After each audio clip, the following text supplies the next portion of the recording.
Looking elsewhere now, North Korea has rejected an invitation for its leader Kim Jong Un to attend a summit in Seoul with Southeast Asian nations in Busan. North Korean state media cited strained ties. In an interview with CNA's senior Korea correspondent Lim Suk this week, South Korean Foreign Minister Kang Kyung-hwa had also raised doubts about Mr. Kim's attendance. Meanwhile, South Korean President Moon Jae-in has plans for ASEAN countries to play a more active role in bringing peace onto the Korean peninsula. South Korea will be hosting Southeast Asian leaders next week for the third ASEAN-Korea Commemorative Summit. Foreign Minister Kang Kyung-hwa has visited all 10 ASEAN states together with President Moon Jae-in, as he had promised when he took office in 2017. And when he meets them again next week, she says he will seek their support for peace on the Korean peninsula. All ASEAN countries have diplomatic relations with the North, and all eager to utilize that communication with the North to support the peace process, and we very much want that to continue. So yes, there will be a session discussing the situation here on the Korean Peninsula. ASEAN was where history took place in recent years when Singapore and Hanoi hosted U.S. President Donald Trump's unprecedented meetings with North Korean leader Kim Jong Un. Seoul had earlier hoped Chairman Kim would attend the meeting as an observer.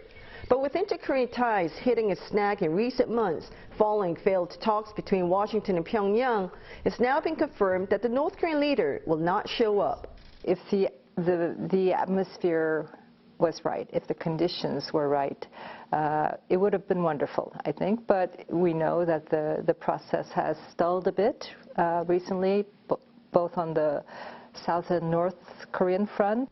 A pivot to ASEAN has been one of President Moon's landmark policies since he came to power. The closest of our neighbors beyond this region would be the ASEAN countries. The New Southern policy is not a matter of choice. It's a must as we chart the future of this country, and we realize that we really need to build more robust relations with the ASEAN countries and beyond. And South Korea hopes that partnership will also bring about more exchanges in pop culture, IT, and many other areas. She says the government has already spelled out 16 key areas and 57 key projects the two partners can work on, and they will be discussed at the summit. There's a lot of Korean companies working in very big mega infrastructure projects in Southeast Asia, and also on the IT sector. Of course, Korea is a global leader when it comes to digital innovation. And on the people element, we are going to really beef up our development cooperation with the ASEAN partners. Even as leaders get ready to mark 30 years of ties between South Korea and ASEAN, there's a growing sense that the security situation in the region is becoming increasingly unpredictable amid straining ties between key players. South Korea and Japan have been embroiled in trade disputes, while the U.S. and South Korea are locked in a stalemate over a cost-sharing arrangement for keeping American troops in South Korea. We have our issues with Japan, as you know.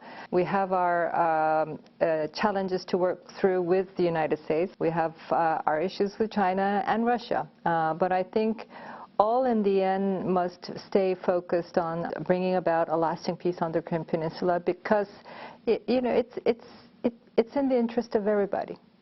Apart from the ASEAN-South Korea Commemorative Summit, South Korea will also play host to 5 countries from the Mekong region during the first ever Mekong-Korea Summit in what Seoul called its biggest diplomatic events in more than 2 years. Lim Suk, CNA, Seoul.